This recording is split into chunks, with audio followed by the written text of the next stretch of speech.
Jesus, me leva pra perto de ti, me leva onde eu possa ouvir a tua voz, pois quando eu escutar de todo o coração obedecerei. Tem bênção nisso, amados.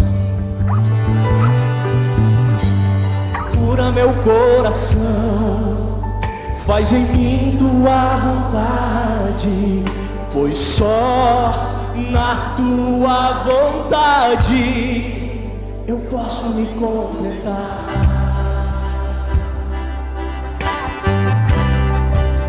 Eu posso me completar. Me leva onde eu possa ouvir tua voz, me leva onde eu possa ouvir tua voz, me leva onde eu possa ouvir tua voz, aos teus pés,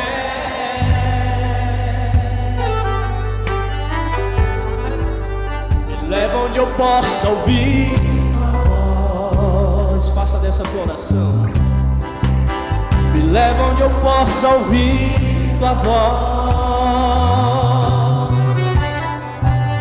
me leva onde eu possa ouvir tua voz, aos teus pés.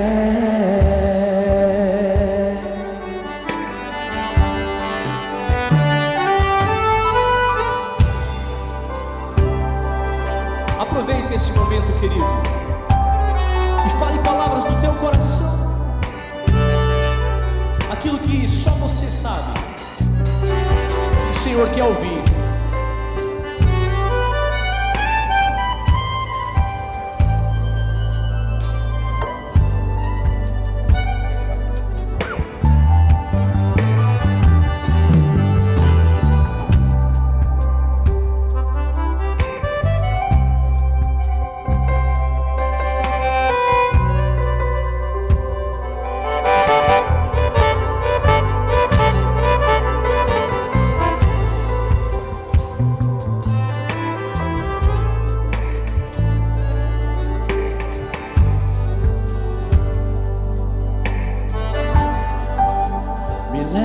Posso ouvir tua voz, me leva onde eu possa ouvir tua voz, me leva onde eu possa ouvir tua voz, aos teus pés,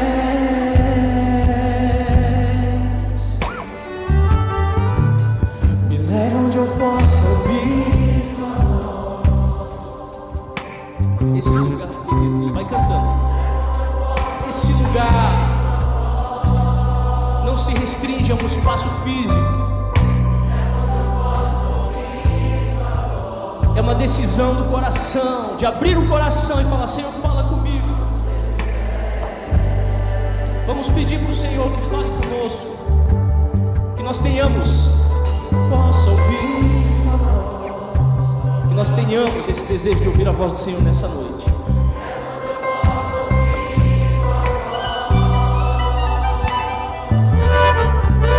Me leva onde eu possa ouvir tua voz, aos teus pés.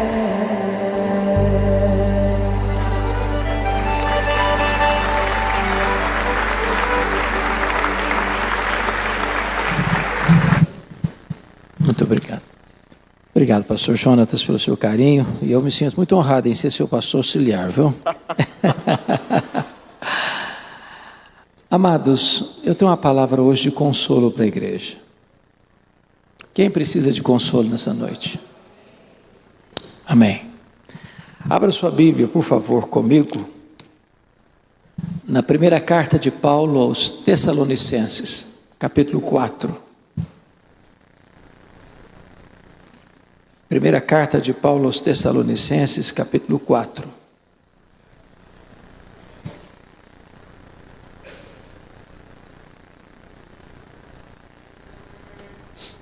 a partir do versículo 13 até o verso 18. Lido o texto, não feche mais sua Bíblia. Até o término da mensagem, preciso que você acompanhe comigo essa exposição. Não queremos, porém, irmãos, que sejais ignorantes com respeito aos que dormem, para não vos entristecerdes como os demais que não têm esperança. Pois se cremos que Jesus morreu e ressuscitou, assim também Deus, mediante Jesus, trará em sua companhia os que dormem. Ora, ainda vos declaramos por palavra do Senhor isto: nós os vivos, os que ficarmos até a vinda do Senhor, de modo algum precederemos os que dormem. Porquanto o Senhor mesmo, dada a sua palavra de ordem, ouvida a voz do arcanjo, e ressoada a trombeta de Deus, descerá dos céus, e os mortos em Cristo ressuscitarão primeiro.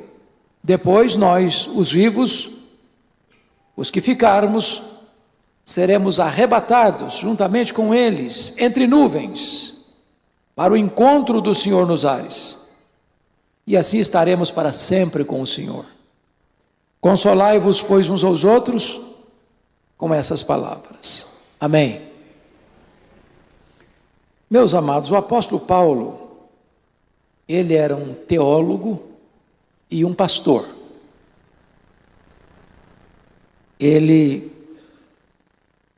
ensinava, doutrinava e consolava a igreja. Boa parte das cartas que Paulo escreveu, sejam as cartas às igrejas ou as cartas pastorais, as escreveu para responder perguntas, para dirimir dúvidas, ou para trazer algum esclarecimento diante de problemas que as igrejas estavam enfrentando. Este é um caso clássico. Notem vocês o problema no verso 13. Não queremos, porém, irmãos, que sejais ignorantes com respeito aos que dormem, para não vos entristecerdes como os demais, que não têm esperança. Por que Paulo está escrevendo isso aqui? Qual era o problema? O que estava acontecendo na igreja? Então vamos entender um pouquinho.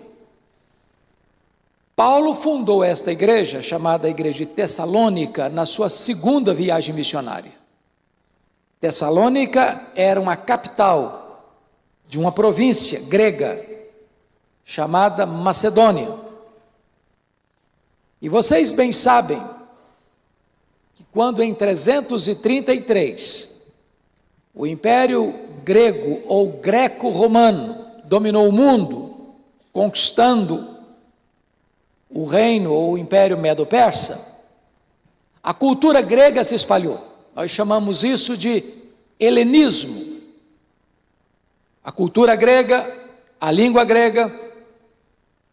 E mesmo que Roma, mais tarde, tenha conquistado o mundo, politicamente, militarmente falando, o Império Romano nunca conquistou o pensamento grego, a cultura grega, a língua grega.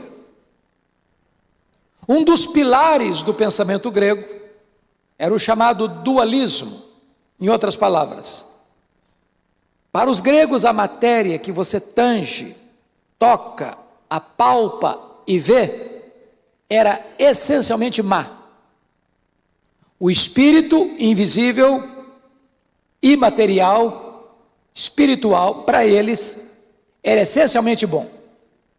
Em virtude disso, os gregos não acreditavam na criação, na encarnação, nem na ressurreição. Então, na cabeça dos gregos, quando uma pessoa morria, a alma era liberta de uma prisão chamada corpo.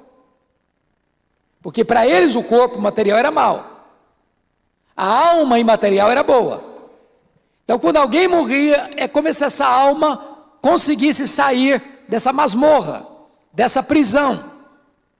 Na cabeça, portanto, dos gregos, falar em ressurreição era um contrassenso, era um retrocesso, porque na cabeça deles, aquela alma que fora liberta na morte, se falar em ressurreição, era como que voltar essa alma que fora liberta na morte para a prisão, para o cárcere do corpo. Então eles não acreditavam em ressurreição. O problema é que o pensamento secular, o pensamento helenista, o pensamento do mundo está entrando na igreja, formatando a cabeça dos crentes. Em vez da igreja influenciar o mundo, era o mundo que estava influenciando a igreja. Então, quando alguém morria na igreja de Tessalônica, era uma tristeza só, porque eles não tinham esperança. Eles eram como os demais que não tinham esperança. E o fruto da desesperança é a tristeza. Bom, esse problema ainda é um problema recorrente. Há muitas pessoas que, diante do luto ou da morte, não têm esperança.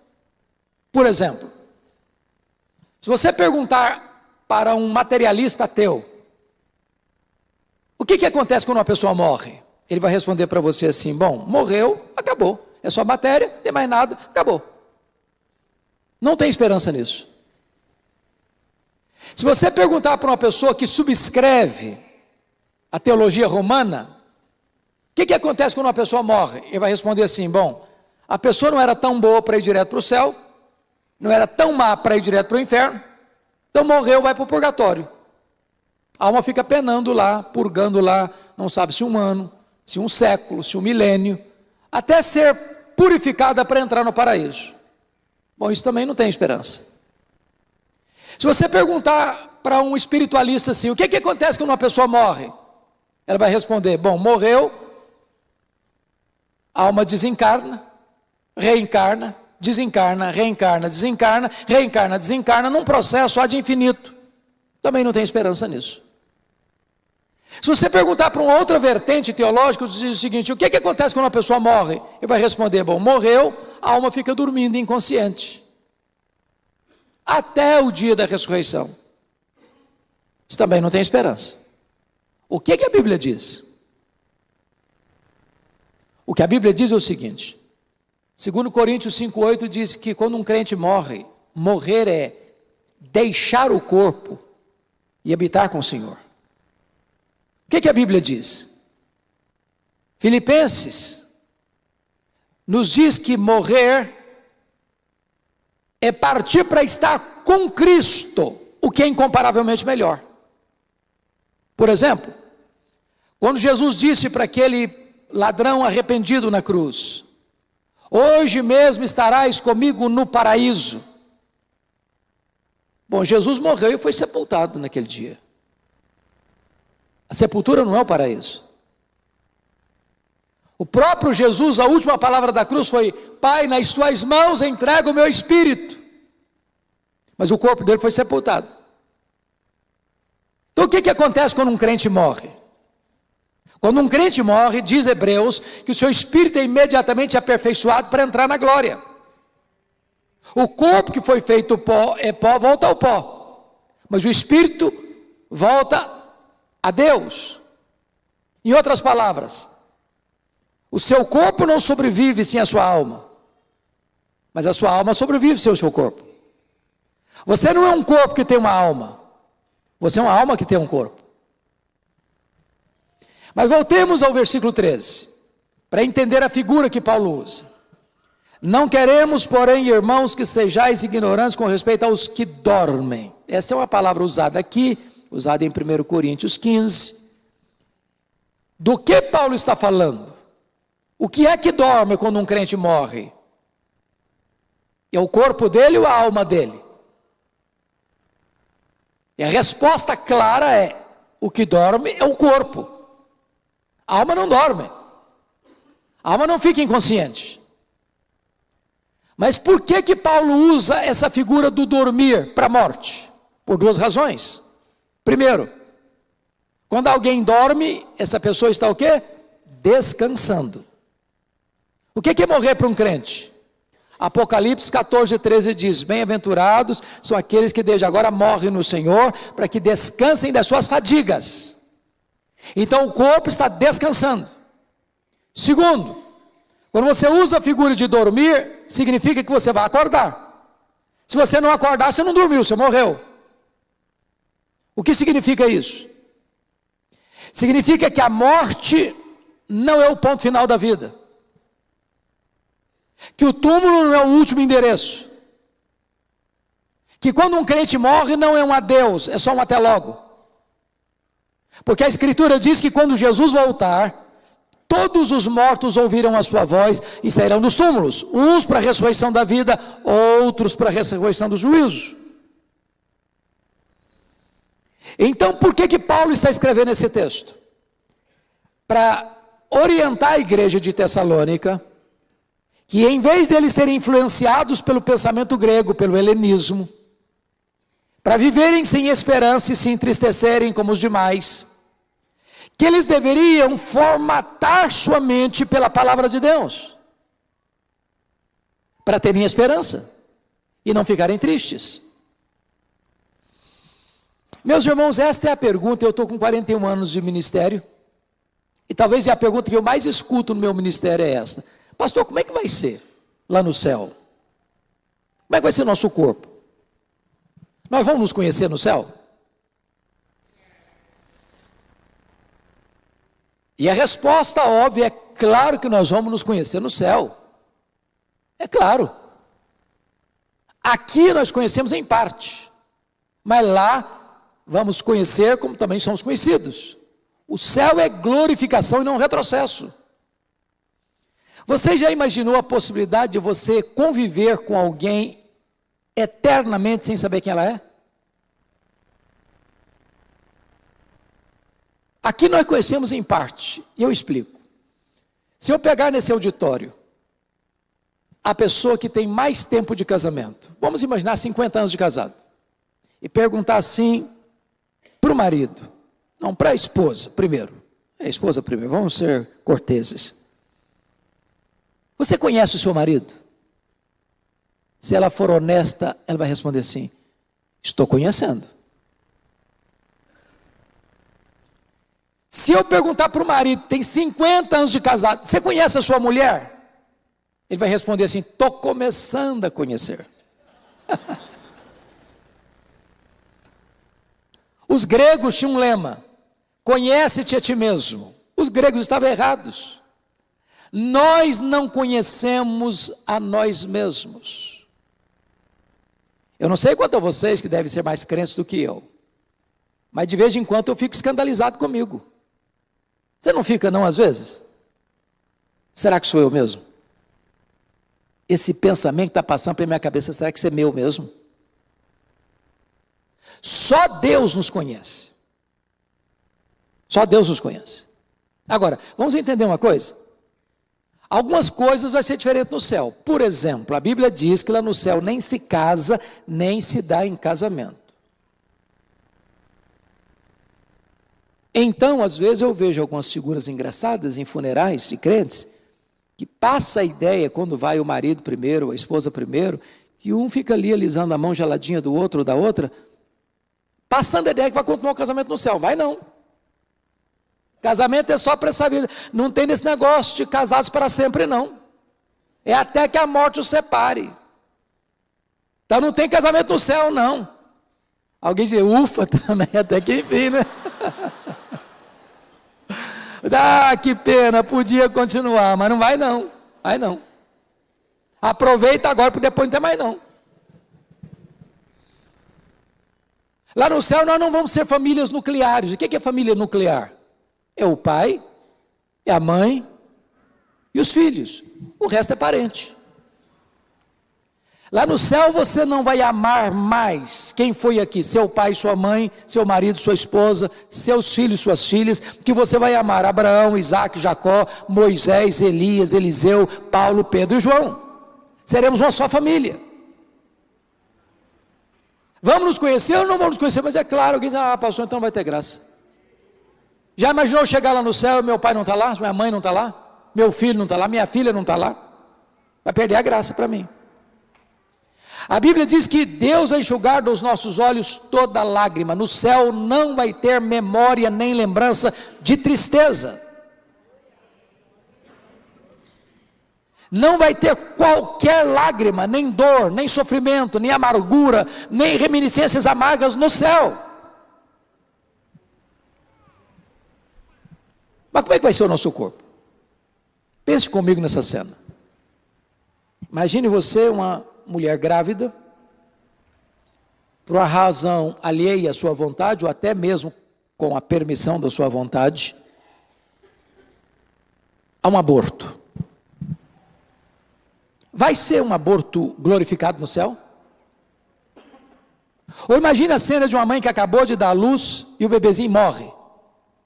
Vai ser um recém-nascido glorificado no céu? Ou imagine uma senhora, lá em Vitória nós temos uma ovelha muito querida, que está fazendo 109 anos, lúcida, pasmem vocês, enfia linha na agulha sem usar óculos, e eu tenho uma santa inveja dela. Vai ser uma vovozinha de bengala no céu? O que a Bíblia diz é que o nosso corpo vai ser semelhante ao corpo da glória do Senhor Jesus. Um corpo perfeito, completo, maduro, glorificado. E eu tenho uma boa notícia para as meninas nesta noite. O corpo glorificado não vai brigar nem com a balança, nem com o espelho. Bom, talvez você diz, pastor, isso é especulação? Isso é uma cogitação humana? Isso é uma corrente teológica defendida por um teólogo A ou B? E a resposta está no versículo 15. E esse é o primeiro pilar da nossa esperança. Pois está escrito aí, ora, ainda vos declaramos por palavra do Senhor isto. Ou seja, tem revelação de Deus sobre o assunto. Tem palavra de Deus sobre o assunto. Deus se pronunciou sobre o assunto. Não é especulação, é revelação de Deus. Nós temos uma firme esperança. Nós não precisamos ficar em dúvidas, incertos, inseguros com respeito ao futuro. Deus já abriu a cortina da eternidade, jogou luz no palco da nossa história e nos mostrou como será. Louvado seja Deus. O segundo pilar, meus irmãos, da nossa esperança está no versículo 16. Confira comigo. Porquanto o Senhor mesmo, dada a sua palavra de ordem, ouvida a voz do arcanjo, ressoada a trombeta de Deus, descerá dos céus. Então, a segunda base da nossa esperança é a parousia, é a segunda vinda de Cristo. A segunda vinda de Cristo, irmãos, é a acrópole da nossa esperança, é o pináculo da nossa fé, é a consumação da história, é o ponto culminante da nossa redenção. Nós cremos que Jesus voltará. Nós apressamos o dia da volta do Senhor. Nós aguardamos a volta do Senhor. Nós estamos como que na ponta dos pés, dizendo, Maranata, ora vem Senhor Jesus. Ele voltará em breve, diz a Bíblia. Os sinais da sua vinda estão evidentes, claros, eloquentes diante dos nossos olhos. O engano religioso, guerras e rumores de guerras, terremotos, maremotos, epidemias, fomes, apostasia, perseguição religiosa, o esfriamento do amor, a apostasia se alargando, a pregação do evangelho no mundo inteiro. Então é necessário que a igreja esteja preparada e esperando a volta do Senhor Jesus. Mas a pergunta é como ele voltará? Primeiro, ele voltará pessoalmente. Atos 1:11 diz que quando Jesus estava no Monte das Oliveiras, ele foi levado aos céus diante dos seus discípulos, e eles estão olhando para as alturas quando descem dois anjos e perguntam para eles: varões galileus, por que estáis olhando para as alturas? Esse Jesus que viste subir, assim descerá dos céus.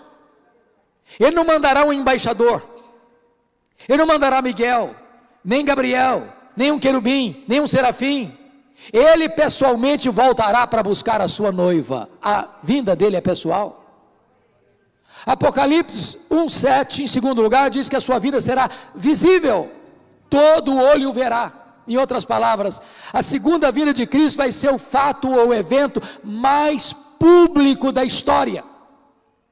Nenhuma montanha altaneira, nenhum deserto tórrido, nenhuma caverna escura poderá ocultar este fato glorioso da volta visível do Senhor Jesus. Agora notem, até quantos o traspassaram hão de vê-lo. O que significa isso? A Bíblia diz que quando Jesus voltar, os mortos ouvirão a sua voz e sairão dos túmulos, uns para a ressurreição da vida, outros para a ressurreição do juízo. Aqueles que cuspirem em Jesus, aqueles que esbordoaram a cabeça de Jesus, aqueles que pregaram Jesus na cruz, terão que ressuscitar e ver Jesus vindo na sua glória. Todos aqueles que blasfemaram, todos aqueles que negaram, todos aqueles que se insurgiram contra Cristo, terão que ver, e terão que se ajoelhar, e terão que confessar que Jesus Cristo é Senhor, para a glória de Deus Pai.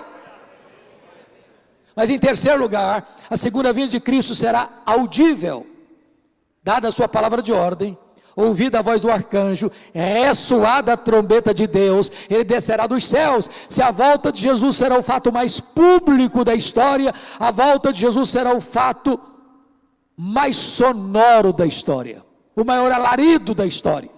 Nada é tão retumbante quanto esse sonido celestial que vai rebombar por todos os recantos da terra e alcançar todos os ouvidos. A segunda vinda de Cristo vai ser pública, notória. Mas em quarto lugar, a segunda vinda de Cristo, irmãos, será repentina. Repentina. Diz o texto bíblico lá em Mateus 24, que vai ser como um relâmpago que risca os céus do oriente ao ocidente. E Paulo, interpretando isso, 1 Coríntios 15, diz que vai ser no momento, no abrir e fechar de olhos. E essa palavra momento no grego é a palavra átomos, de onde vem a nossa palavra portuguesa átomo. Representava tão rapidamente como você abrir e fechar os olhos. Você nem percebe que abriu e fechou os olhos, e você pisca sem saber. É como faiscar de uma estrela. Em outras palavras, não dá tempo de se preparar na última hora. Ou você tem azeite na sua lamparina, ou não vai ter chance de se preparar naquele dia. Quinto lugar, a volta do Senhor vai ser também inesperada. Vai ser como um ladrão. Nenhum ladrão manda um WhatsApp para você dizendo, ó, tal dia, tal hora eu estou chegando na sua casa, faz um cafezinho, faz um pãozinho de queijo que eu estou chegando. É de surpresa. É de surpresa. Sabe o que significa isso, irmãos? Não vai ser um dia óbvio. Aqueles que marcaram a segunda vinda de Cristo, aqueles que botaram roupas brancas e subiram para o alto de uma montanha, aguardando que é hoje que vai voltar, desculpa ainda a expressão, quebraram a cara. Aquele dia só o Senhor sabe. Mas é necessário que você e eu estejamos preparados, para que esse dia não nos pegue de surpresa. Mas esse dia, irmãos, vai ser vitorioso, vai ser glorioso. Diz a Bíblia que Jesus volta com grande poder e muita glória. Diz a Bíblia que Jesus vem e se assenta no trono.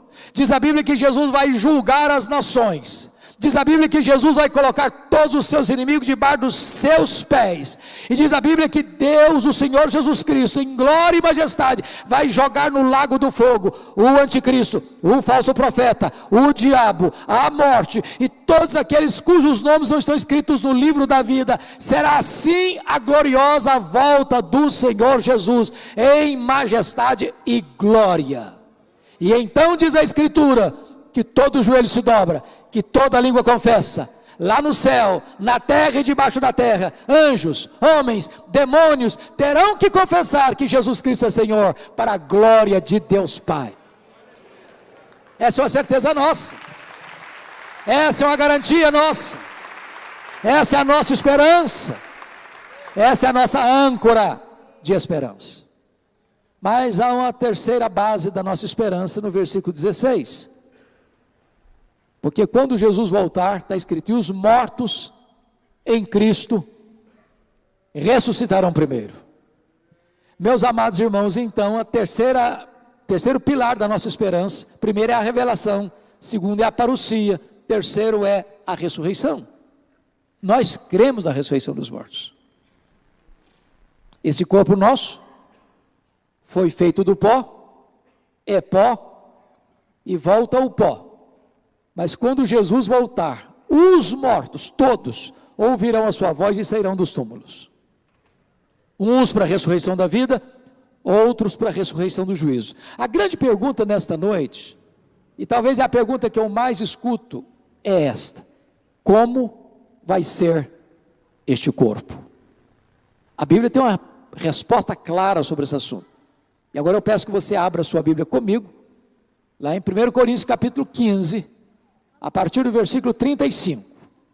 Veja você a resposta de Paulo lá. Como é que vai ser esse corpo? 1 Coríntios 15, versículos 35. Paulo vai usar para dar essa resposta, porque essa pergunta foi feita lá há 2000 anos. Mas alguém dirá: como ressuscita os mortos? Em que corpo vem? Para responder essa pergunta, Paulo vai usar 3 metáforas. A primeira metáfora é a metáfora da semente, verso 36. Insensato que semeias não nasce, se primeiro não morrer. E quando semeias, não semeias o corpo que há de ser, mas o simples grão como de trigo ou de qualquer outra semente. Mas Deus lhe dá corpo como lhe aprouve dar, e a cada uma das sementes o seu corpo apropriado. A segunda metáfora é a metáfora da carne, no verso 39. A terceira metáfora é a metáfora dos corpos celestiais, no versículo 40. Então vamos entender essa primeira metáfora, a metáfora da semente. É preciso dizer que na ressurreição vai ter continuidade e descontinuidade. O que é continuidade?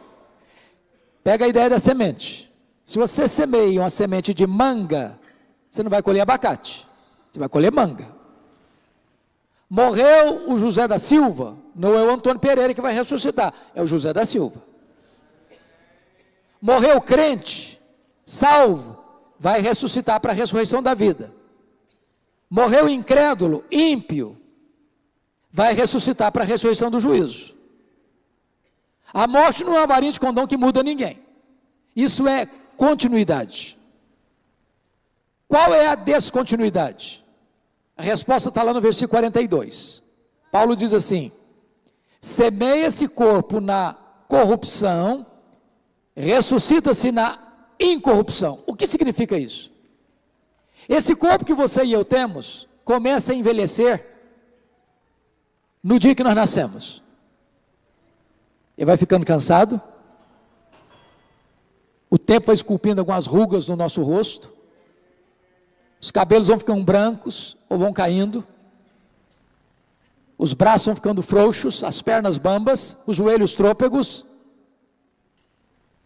e o nosso corpo vai se corrompendo, e se enfraquecendo, e se adoecendo, e se cansando, e chega ao final, esse corpo sucumbe ao poder da doença ou do tempo.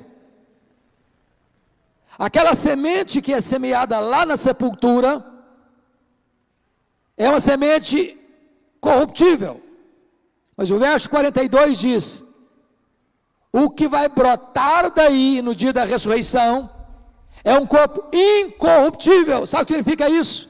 Não vai ficar velho, não vai ficar cansado, não vai ficar doente, não vai ficar estressado, não vai ficar enrugado, não vai ficar caquético, não vai ficar defeituoso. É um corpo perfeito, para sempre perfeito, sem qualquer naipe de fraqueza, como disse antes, sem brigar com a balança, sem brigar com o espelho, semelhante ao corpo da glória do Senhor Jesus Cristo. Segundo, semeia-se em desonra, ressuscita-se em glória. Está escrito no versículo 42. Eu tenho pastores aqui no auditório. Eu acho que todo pastor, na sua lida pastoral, já visitou hospitais, indo ao encontro das suas queridas ovelhas, algumas delas maltratadas pela enfermidade, machucadas pela dor, ou por tratamentos severos. Eu tive uma ovelha em Vitória que ficou 14 anos em coma, 14 anos. Já visitei queridos irmãos no hospital, que a doença foi tão severa, que o tratamento foi tão pesado, que o corpo ficou ferido, chagado, encarquilhado, pele e osso. Quando lançamos aquela semente lá na sepultura, aquele corpo estava desonrado pela enfermidade, pela fraqueza, pela dor, pelos pesados medicamentos. Mas diz a Bíblia que o corpo que vai brotar daí é um corpo glorioso. Na linguagem de Daniel, capítulo 12, vai brilhar como os astros do firmamento.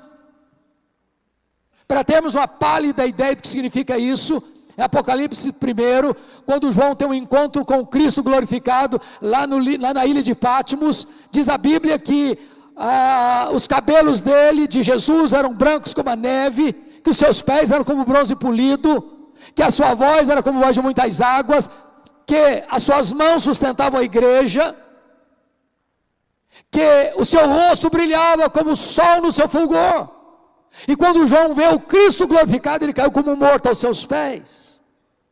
Teremos um corpo glorioso. Mas o versículo 43 diz que semeia esse corpo em fraqueza, ressuscita esse corpo em poder. E eu fico às vezes meditando sobre isso, refletindo sobre essas coisas. Eu fui criado numa região rural e já vi muito bezerro nascendo lá no campo, no pasto. Quando nasce um bezerro, ele nasce meio tronchozinho, meio capenga, daqui a pouquinho se apruma, daqui a pouquinho já está mamando, daqui a pouquinho já está andando, daqui a pouquinho está correndo. Mas um bebê nasce o primeiro dia, ele é totalmente indefeso, o primeiro mês é completamente indefeso, no sexto mês é completamente indefeso, no primeiro ano eu continuo completamente indefeso, daqui a pouquinho fica um pouco serelepe, correndo para cá, para lá, daqui a pouquinho um adolescente que briga um pouco com as espinhas, daqui a pouquinho um jovem cheio de saúde, com seus músculos cheios de explosão, daqui a pouquinho ele vai ficando mais maduro, daqui a pouquinho a cabeça manda, o corpo não vai, daqui a pouquinho os passos ficam lentos, daqui a pouquinho não consegue correr mais, daqui a pouquinho nem andar consegue mais, daqui a pouquinho precisa de uma muleta, daqui a pouquinho precisa de uma cadeira de rodas, daqui a pouquinho precisa de uma maca, daqui a pouquinho é o símbolo da fraqueza e morre. Mas o corpo vai brotar daí, é poderoso, poderoso. O corpo de Jesus glorificado, irmãos, ele entrava numa casa fechada sem precisar abrir a porta. Ele saía lá de Jerusalém e aparecia lá na Galileia, 153 quilômetros, sem precisar percorrer o trecho. Com esse corpo de glória e poderoso, ele voltou para o céu entre nuvens. O astrônomo russo, quando chegou na Lua, disse: eu não vi Deus.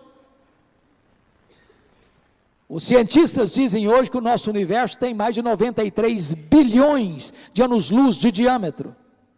O que significa isso? Significa que se você voasse a velocidade da luz, 300 mil quilômetros por segundo, nessa velocidade você demoraria mais de 93 bilhões de anos para ir de uma extremidade à outra do universo. Então pergunto a vocês, com que velocidade Jesus voltou para o céu? Velocidade da luz? 300 mil quilômetros por segundo? Se ele voltou para o céu na velocidade da luz, 300 mil quilômetros por segundo, depois de 2.000 anos, ele está logo ali na esquina ainda. Eu pergunto a vocês, com que velocidade um anjo vem do céu à terra? Qual a distância do céu à terra? No estalar de dedos? A Bíblia diz que nós seremos como os anjos, não no sentido que não teremos um corpo, mas viveremos uma nova dimensão. Sabe o que significa isso? Esse corpo poderoso da ressurreição não estará sujeito às mesmas leis que nos governam agora. Nós reinaremos com Cristo nos novos céus e na nova terra. É como se você dissesse: eu vou dar uma puladinha no céu, vou dar uma puladinha na terra. Deixa eu lhe dizer uma coisa: se você não gosta de trabalhar, você está encrencado, porque lá no céu nós vamos trabalhar.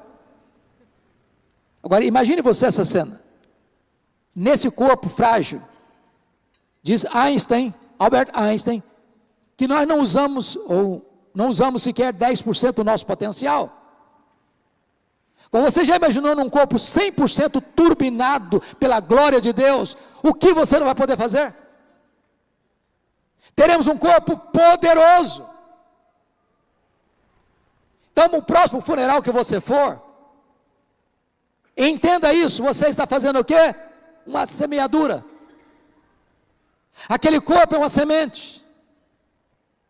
E quando Jesus voltar, essa semente vai brotar do chão, com um corpo imortal, incorruptível, poderoso, glorioso, espiritual, celestial, semelhante ao corpo da glória do Senhor Jesus. Em que corpo vem? Paulo continua a resposta com a segunda figura. Confira aí comigo no versículo 39. Olha aí, o que ele diz? Nem toda a carne é a mesma, porém uma carne dos homens, a outra dos animais, a outra das aves e a outra dos peixes. Ô Paulo, não estou te entendendo agora. Meus irmãos, será que Paulo está sugerindo nesse texto que os animais, as aves e os peixes também vão ressuscitar? É isso que Paulo está tratando? O que ele está falando aqui? Vamos entender um pouquinho isso aqui, irmãos, porque está complicado hoje, sabia? Está complicado. Eu amo pets, seja um cachorrinho, um gatinho, seja o que quiser. Quem tem deve cuidar bem, mas tem gente passando os limites. Tem gente dormindo com um cachorro debaixo do mesmo cobertor.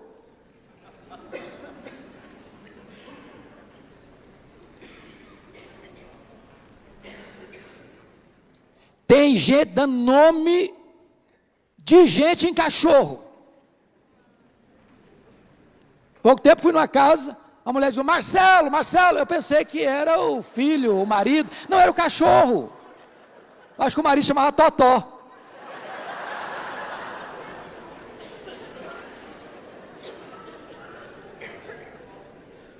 Pasmem vocês, eu estava num voo dos Estados Unidos para o Brasil, já beirava umas 10 e tanto, quase 11 horas da noite. Assenta-se na minha frente um jovem, dois jovens, um casal, muito bonitos inclusive, um cachorrão grandão, desculpem do pleonasmo, cachorrão grandão. E aí o rapaz, num dado momento, disse para a moça assim: fica aqui que eu vou comprar uma Coca-Cola. Ao lugar de comprar Coca-Cola, daqui uns 20 metros. Quando ele saiu, a moça deu um beijo na boca do cachorro, cinematográfico. E eu fiquei paralisado ali, estatelado. Meu Deus, mas que mau gosto. Que maluquice é essa? Há poucos dias uma mulher me liga, da igreja. Falou: pastor, eu estou querendo saber do senhor se a minha cachorrinha vai para o céu. Eu tomei um susto com a pergunta, fiquei meio embasbacado. Antes de eu formular uma resposta, ela me disse assim: porque se a minha cachorrinha não for, eu também não quero ir não. Falei: isso aí é problema da senhora, eu não vou entrar em briga de família, eu não quero mexer com isso não. É a decisão da senhora, ué. Vamos entender uma coisa? Deus fez 3 tipos de seres: anjos, homens e animais, voláteis, terrestres e aquáticos. Os anjos são espírito e não têm corpo, não morrem. Os animais têm corpo, mas não têm espírito, morrem e acabou. Homens e mulheres, criados à imagem e semelhança de Deus, têm corpo e espírito. Quando morre, o corpo foi feito pó, e pó volta ao pó, como era. O espírito volta para Deus que o deu. Há poucos dias eu tomei um susto de novo, porque um colega meu, pastor presbiteriano calvinista reformado, vai fazer uma cerimônia de casamento, sem que ele soubesse. Sabe qual foi a daminha que levou a aliança no altar? A cachorrinha da família. Paciência, irmãos, paciência. Paciência. Está exagerado. Tem gente aqui que não quer filhos, quer cachorro. Eu não tenho problema de ter cachorro, não. Você pode ter, não tem problema. Agora, cachorro é cachorro, gente é gente. Então vamos ilustrar o que Paulo está falando aqui para não criar confusão. Eu peço você paciência e atenção para entender a minha figura de linguagem aqui. Vamos imaginar o seguinte: é uma família que tem um papagaio, não, tem um cachorro, tem um papagaio e tem um peixe no aquário. Aí morre o cachorro, vai lá no quintal, abre uma cova e sepulta o cachorro. 100 anos depois, morre o papagaio. Vai lá na mesma cova e abre a cova. O que tem lá dentro? Pó de papagaio. Aí sepulta, pó de cachorro. Aí sepulta o papagaio. Na mesma cova. 100 anos depois morre o peixe do aquário. Vai lá na cova e abre. O que tem lá dentro? Pó de cachorro, pó de papagaio. Aí sepulta lá dentro o peixe. 100 anos depois morre um membro da família. Vai e abre a mesma cova. O que tem lá dentro? Pó de cachorro, pó de papagaio, pó de peixe. Aí sepulta a pessoa lá dentro. 100 anos depois vai lá e abre a cova. O que tem lá dentro? Pó de cachorro, pó de papagaio, pó de peixe, pó de gente. Está tudo misturado. Mas como é que vai ser no dia da ressurreição? Está tudo misturado.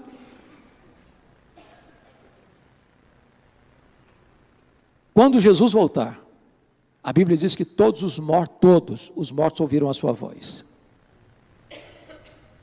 Todos ouviram a sua voz. O que vai levantar da sepultura não é pó de cachorro, não é pó de papagaio, não é pó de peixe. O que vai levantar da sepultura ao sonido da trombeta de Deus é pó de gente.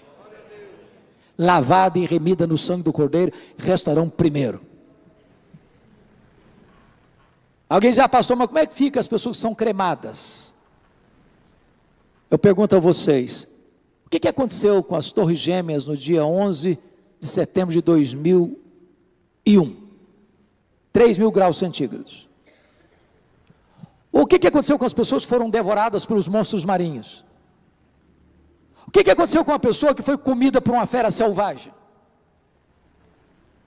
Se você crê que do nada Deus criou o universo, você não tem nenhuma dificuldade de entender uma coisa: quando Jesus voltar, não importa se uma partícula está aqui e a outra partícula está a 1.000 quilômetros, a 10.000 quilômetros, todos ouvirão a sua voz e surgirão dos túmulos com um corpo incorruptível, imortal, poderoso, glorioso, espiritual, celestial, semelhante ao corpo da glória do Senhor Jesus.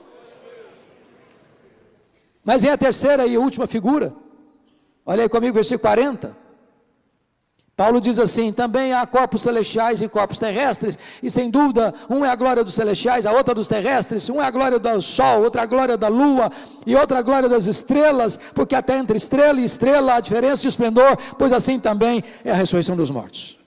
Vamos entender isso aqui.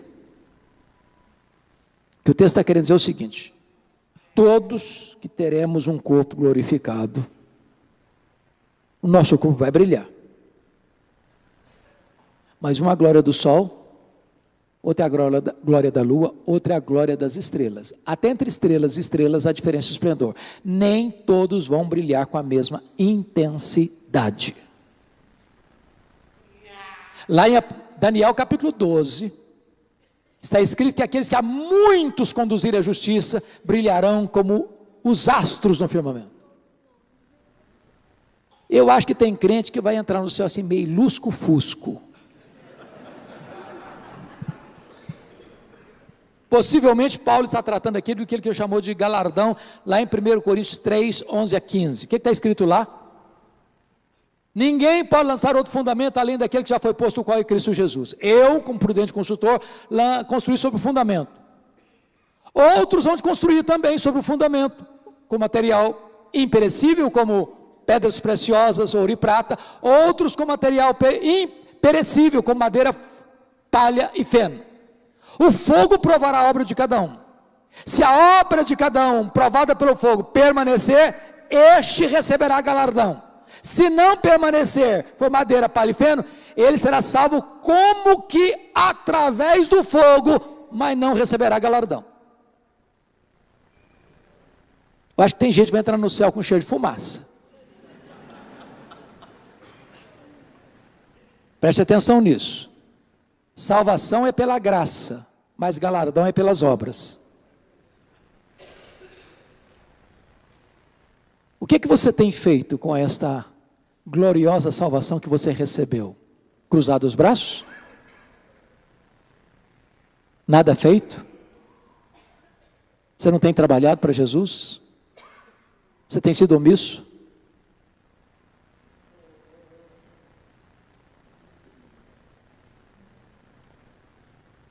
Como é que vai ser o seu corpo da ressurreição? Vai brilhar como o sol?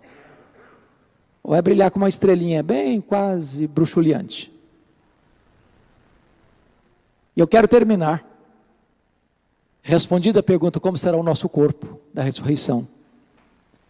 Quando Paulo diz assim: e os mortos em Cristo ressuscitarão primeiro, depois nós, os vivos, os que ficarmos, pegando carona em 1 Coríntios 15, seremos transformados e arrebatados para encontrar o Senhor Jesus nos ares. Preste atenção, que Paulo está tratando aqui de uma palavra de consolo para a igreja quando morria alguém. O que ele está dizendo é que quando um crente morre, esse crente não está em prejuízo em nada em relação ao que ficou vivo. Primeiro, porque quando o crente morre, a alma dele é aperfeiçoada e entra direto na glória, no céu, já começa a reinar com Cristo. Meus irmãos, desde Abel, o primeiro homem a morrer na história, todos aqueles que morreram na fé, estão com Cristo lá, reinando no céu, conscientemente.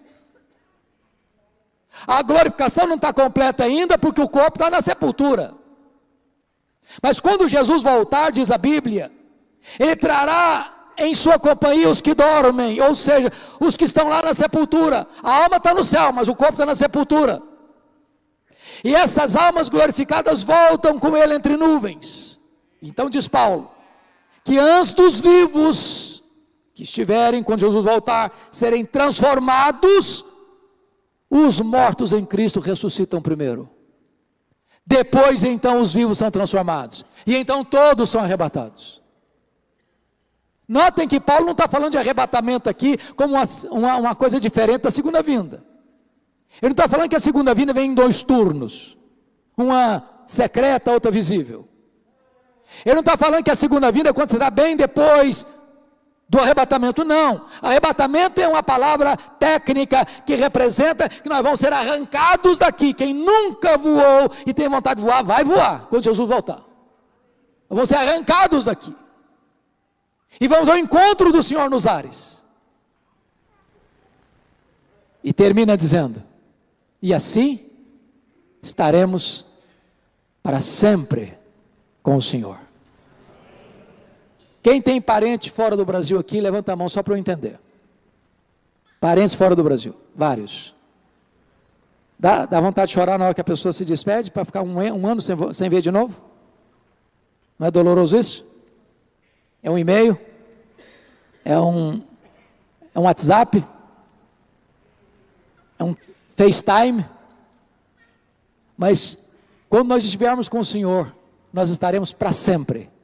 Nunca até logo, nunca até daqui a pouco, nunca até o próximo ano, para sempre com o Senhor, para sempre com o Senhor, para sempre com o Senhor. E eu termino com o versículo 18. Paulo começa a escrever e dizer o seguinte: eu não quero que vocês fiquem tristes, como que não tem esperança. E ele termina assim: consolai-vos, pois, uns aos outros, com essas palavras. O Evangelho consola, A verdade consola. Não deixe que as opiniões do mundo entrem na sua casa, entrem na sua cabeça, entrem no seu coração. Permita que a palavra de Deus formate a sua mente. Não se renda à tristeza. Você é de Deus. E se você é de Deus, quer pois vivamos, quer pois morramos, nós somos do Senhor. Você já é mais do que vitorioso. A morte para você não é um fracasso, não é uma derrota. Para mim o viver é Cristo e o morrer é lucro, diz o apóstolo Paulo. Então alegre o seu coração. Então alegre a sua alma. A sua vida está nas mãos de Deus. Alegre a sua alma, porque nós temos uma viva esperança. A sua pátria não é aqui, a sua casa permanente não é aqui, a sua família permanente não é aqui. O seu Senhor aguarda você e voltará para buscar você. Então você tem uma herança incorruptível, imarcessível, gloriosa nos céus. E é para lá que nós vamos. E lá é a nossa pátria, e lá está a nossa herança, e nós viveremos com Ele para sempre, e sempre, e sempre. Não ponha os seus olhos aqui, não finque as suas raízes aqui. Quanto mais você pensar no céu, mais eficaz você será na terra. Que Deus nos ajude, irmãos, não só a sermos consolados nesta noite, mas sermos também instrumentos de consolação. Consolai-vos, pois, uns aos outros, com essas palavras. Que Deus nos abençoe. Amém.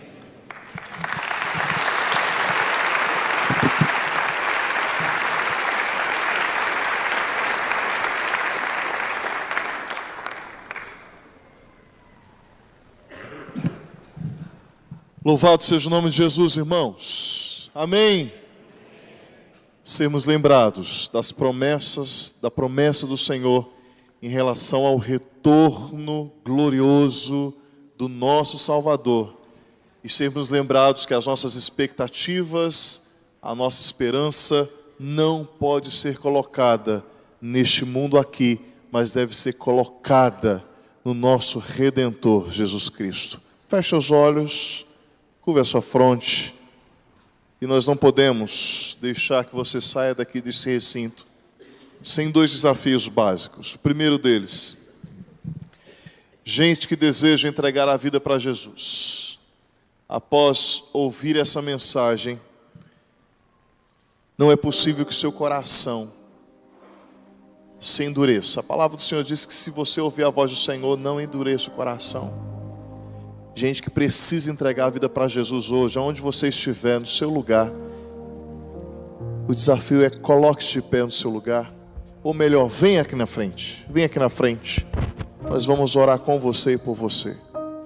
Segundo desafio, gente que precisa fazer concerto com Deus hoje, tem andado distante do Senhor, longe dos caminhos do Senhor, por algum momento, por alguma ocasião, por alguma circunstância, o mundo te assediou e você cedeu. Vem aqui na frente. Nós vamos orar por você. Enquanto cantamos essa canção, você tem a oportunidade de vir aqui, no nome de Jesus.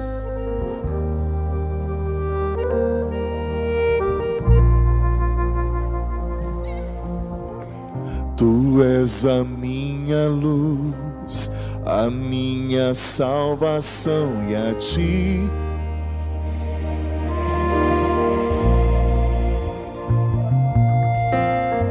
se ao teu lado estou, seguro em tuas mãos, eu nada temerei.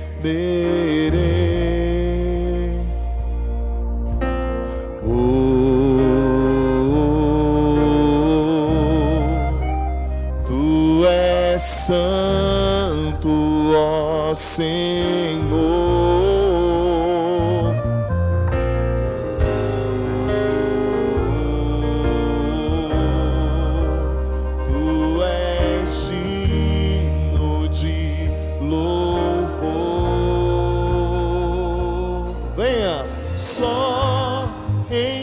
Confiarei, eu nada temerei, em frente eu irei, pois eu sei que vivo estás, e um dia voltarás do céu pra nos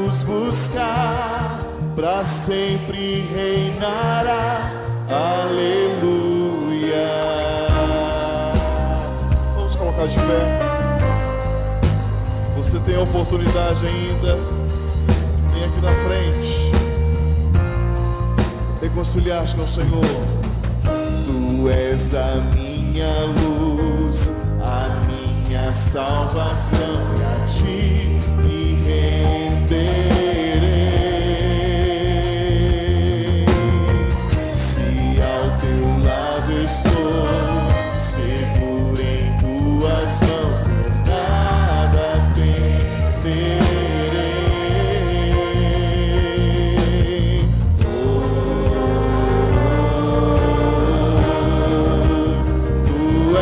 Santo, ó Senhor,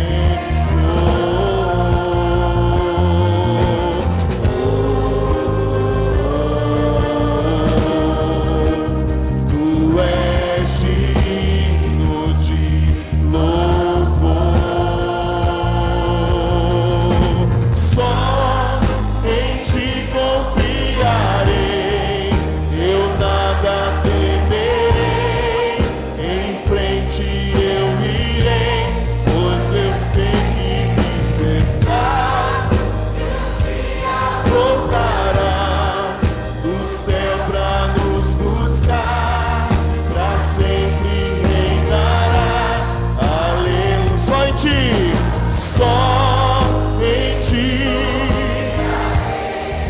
eu nada temerei. Eu irei, pois eu sei que vivo estás, e um dia voltarás do céu pra nos buscar, pra sempre reinará. Aleluia.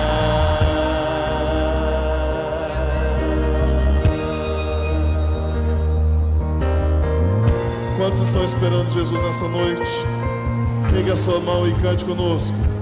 Vem Jesus, vem Jesus, Maranata, ora vem Senhor Jesus.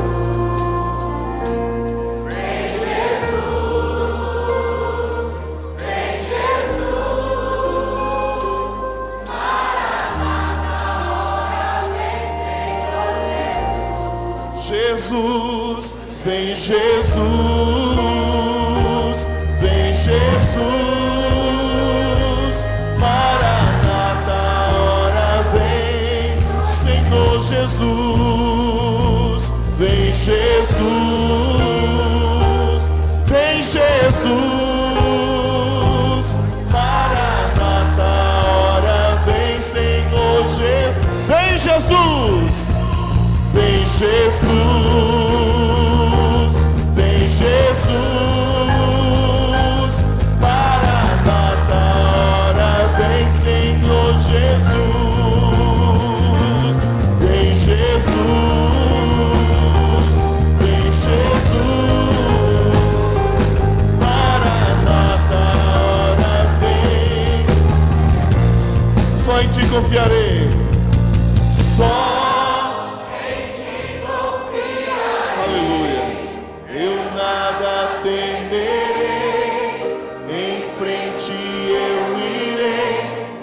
eu sei que vivo estás, e um dia voltarás do céu pra nos buscar, pra sempre reinará. Aleluia. Oh Jesus, nós te agradecemos pela vida desses irmãos e irmãs que nessa noite, Senhor, abrem o coração para ti. Teu Santo Espírito, Senhor, falou, se bradou, se falou suavemente, nós não sabemos.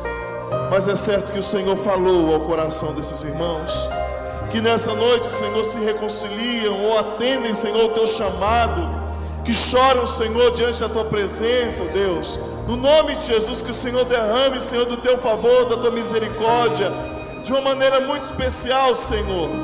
Oh Deus, nós nos alegramos porque mediante essa palavra que nós ouvimos hoje, a palavra do Senhor sendo explanada nessa noite, Nós temos a convicção de quando o Senhor chamar a voz, Senhor, aparecer, esses irmãos também estarão juntos conosco. Então, no nome de Jesus, que o Senhor continue a fazer coisa extraordinária, maravilhosa, Senhor, na vida, Deus, desses irmãos e irmãs, no nome de Jesus. Nós te louvamos, Senhor, pelo teu cuidado, pela tua misericórdia, Senhor, sobre a vida, Senhor, dessas pessoas, no nome de Cristo Jesus e para a glória de Jesus. Amém. Deus abençoe você.